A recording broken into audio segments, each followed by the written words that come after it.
बिस्मिल्लाहिर्रहमानिर्रहीम। अस्सलाम वालेकुम डियर स्टूडेंट्स, मैं हूं प्रोफेसर अज़मत अली और आप देख रहे हैं मेरा चैनल मैथ्स फॉर यू। बेटा उम्मीद करता हूं आप सब खैर आफियत से हैं। जैसे कि आप लोग जानते हैं कि हमने सेकेंड ईयर मैथमेटिक्स से chapter number 1 function and limits जो है ये स्टार्ट किया हुआ है और इस पर मैं एक्सरसाइज 1.1 जो है वो यहाँ पर हम डिस्कस कर रहे हैं। इस एक्सरसाइज पर मैं पहले 2 क्वेश्चन जो है वो मैं डिस्कस कर चुका हूँ और उससे पहले एक इंट्रोडक्टरी लेक्चर जो था मेरा कि व्हाट इज़ फंक्शन, फंक्शन क्या होता है, वर्टिकल लाइन टेस्ट क्या है, ये तमाम चीज़ें मैंने अपने फर्स्ट लेक्चर में डिस्कस की थी। अगर आपने अभी तक वो लेक्चर नहीं देखा तो आप उस लेक्चर को जाकर देख लें। आज के लेक्चर में हम एक्सरसाइज 1.1 से क्वेश्चन नंबर 3 जो है उसको डिस्कस करेंगे। तो क्वेश्चन नंबर 3 कुछ इस तरह है, कहता है जी कि एक्सप्रेस दी फॉलोइंग, दी हुई ये आपके पास ए, बी और सी, इस क्वेश्चन के 3 पार्ट्स हैं। करना ये है the perimeter P of a square, एक स्क्वायर के पेरीमीटर पी को लिखना है as a function of its area, यानी पेरीमीटर पी को उसके एरिया के फंक्शन के तौर पर आपने लिखना है। यानी कि आपको एक एक्चुअली रिलेशन चाहिए पी से ए की तरफ, ठीक है। यानी पेरीमीटर पी और ए के दरमियान आपका रिलेशन चाहिए। तो एक्चुअली इसमें यहाँ पर करना ये होगा, हमने सबसे पहले मैं यहाँ लेट कर लेता हूँ, लेट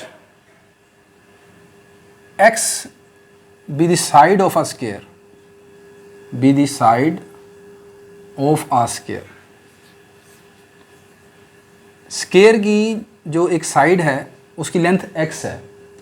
अब आप जानते हैं कि स्क्वायर एक ऐसी फिगर होती है, ऐसी क्लोज फिगर है, 4 साइडेड फिगर है जिसकी चारों साइडें जो है लेंथ में इक्वल होती हैं। मतलब अगर ये x है तो फिर ये भी x है, अगर ये x है तो ये भी x है और ये भी x है आपके पास, ठीक है।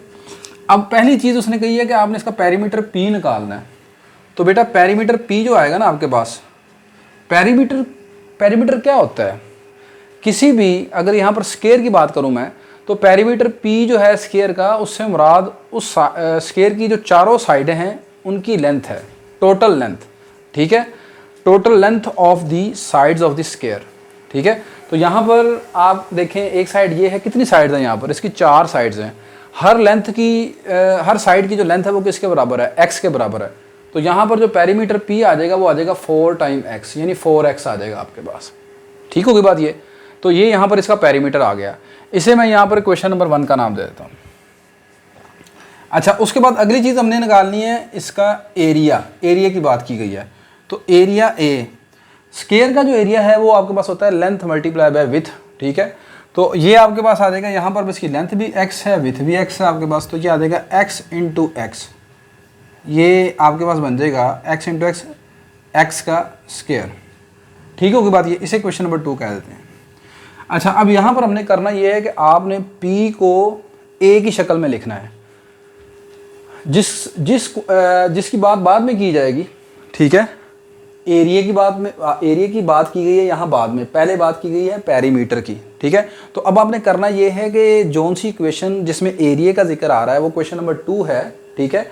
इन दोनों में एक वेरिएबल कॉमन है, यहाँ पर भी x है, यहाँ पर भी x है। अब किसी एक इक्वेशन से आपने x की कीमत निकालनी है, x निकालना है। किस इक्वेशन से निकालनी है, जिस यहाँ पर क्वांटिटी की बात बाद में की गई है, किसकी बात बाद में की गई है, एरिया की, पहले पेरीमीटर की है। तो आपने सेकंड इक्वेशन से x की वैल्यू निकाल लेनी है, ठीक है। फ्रॉम टू x की वैल्यू कैसे निकलेगी, आप स्क्वायर रूट ले लेंगे दोनों तरफ, तो स्क्वायर रूट a किसके बराबर आ जाएगा, x के बराबर आ जाएगा। इस x की वैल्यू को उठाकर आप क्वेश्चन नंबर 1 में पुट कर दें, पुट इन 1।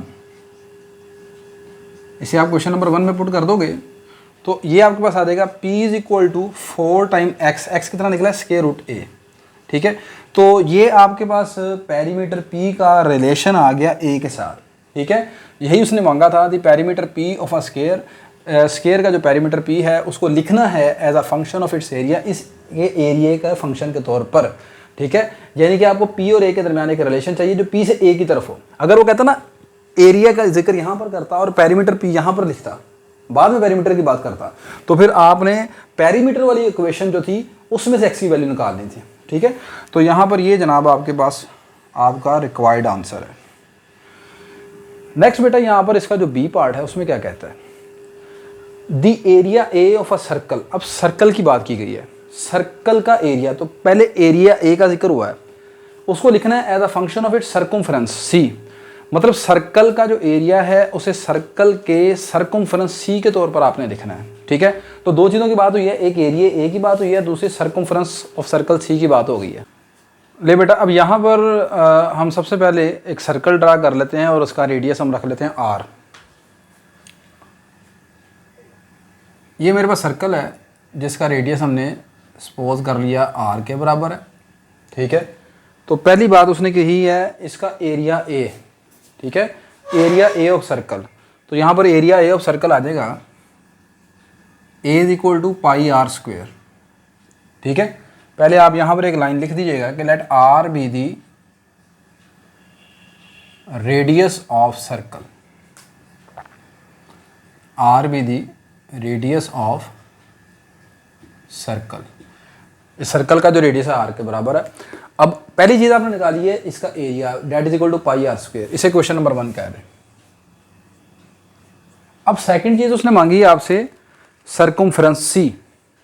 तो सर्कमफ्रेंस सी, सर्कल का जो सर्कमफ्रेंस होता है ये एक्चुअली सर्कल की टोटल जो लेंथ है इसकी बाउंड्री की उसको शो करता है। ये भी एक्चुअली पेरीमीटर ही होता है, पेरीमीटर एक्चुअली टोटल लेंथ को शो करता है फिगर की। ठीक है, तो यहाँ पर सर्कमफ्रेंस कह लें, पेरीमीटर कह लें, टोटल लेंथ ऑफ सर्कल कह लें, वो एक ही मतलब है सारा। अच्छा, ये होगा किसके इक्वल, ये होता है 2 पाई आर के इक्वल, इसका फार्मूला होता है 2 पाई आर। ठीक है, अच्छा अब आपने गौर करना है इसमें किस क्वांटिटी की बात बाद में हुई है, ए की या सी की। सी की बात बाद में की गई है, तो आपने इन दोनों में से, चूंकि दोनों में आर आ रहा है, ठीक है, तो आपने इन दोनों में से आर की वैल्यू निकालनी है इस इक्वेशन में से, जिसकी बात बाद में की गई, सी की बात बाद में की गई है, तो यहाँ से आप आर की वैल्यू निकाल लो। तो आर की वैल्यू क्या निकलेगी यहाँ से, C/2 पाई। इस आर की वैल्यू को आप यहाँ पर क्वेश्चन नंबर 1 में पुट कर दें, पुट इन 1। जब आप इसे 1 में पुट कर देंगे ये आ जाएगा A is equal to pi r, r का स्केयर, आर क्या है C/2 पाई का होल स्केयर। आर क्या है C/2 पाई, तो यहाँ पुट किया तो इसका स्केयर है तो C/2 पाई आ जाएगा। ये आ जाएगा पाई इंटू सी स्केयर ओवर 4 पाई का स्केयर।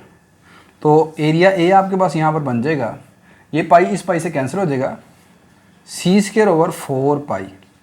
तो ये आपके पास रिक्वायर्ड आंसर है जो कि शो कर रहा है area A of circle as a function of its circumference C. ठीक है, अगली बात देखें, volume V of a cube as a function of the area A of its base. ठीक है, क्यूब के वॉल्यूम की बात की गई और इसकी जो बेस है उसके एरिया की बात की गई। सबसे पहले हम यहाँ पर एक क्यूब बना देते हैं।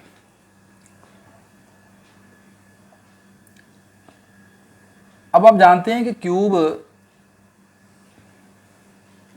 क्यूब जो होता है उसमें हर साइड की जो लेंथ है ना, इस तरह डब्बा जिसे आप कहते हैं ना, ये डिब्बा बना होता है। ठीक है, एक होता है क्यूब और एक होता है क्यूबाइड, एक होता है क्यूब और एक होता है क्यूबाइड। दोनों में फर्क ये होता है यहां पर लेंथ विथ हाइट तीनों बराबर होती हैं, लेंथ विथ हाइट तीनों बराबर होती हैं, और क्यूबाइड में लेंथ विथ हाइट का बराबर होना जरूरी नहीं, कोई दो बराबर हो सकती हैं। ठीक है, या तीनों डिफरेंट भी हो सकती हैं आपके पास। सही है, तीनों बराबर नहीं होंगी यहाँ पर क्यूबाइड में। जैसे आपकी ईंट है, ठीक है, वो क्यूबाइड है।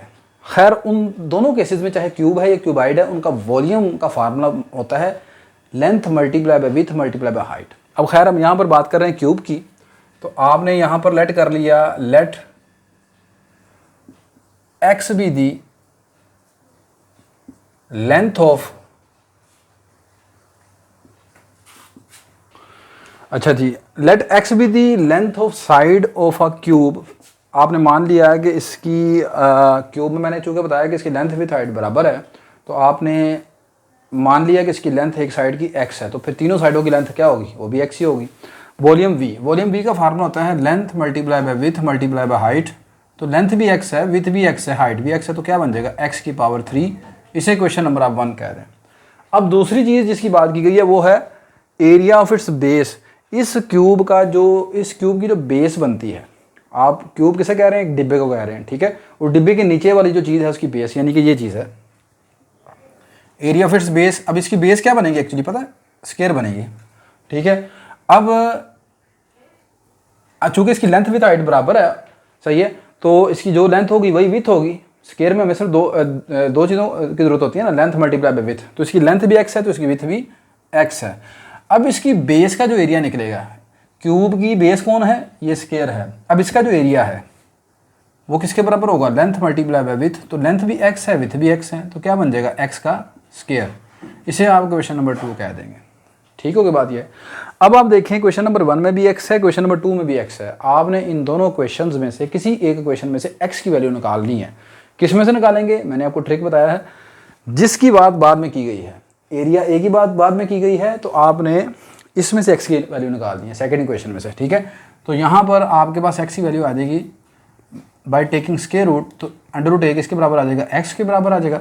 इसको उठाकर आप क्वेश्चन नंबर 1 में पुट कर देंगे, पुट इन क्वेश्चन नंबर 1, तो वॉल्यूम v आपके पास आ जाएगा अंडर रूट ए का क्यूब, और इसे आप लिख सकते हो a की power 1/2 whole power 3, volume v आ जाएगा a की पावर 3/2। और यही आपका रिक्वायर्ड आंसर है कि उसमें उसने कहा था वॉल्यूम v को लिखना है as a function of area a, ठीक है, तो वो आपने लिख लिया।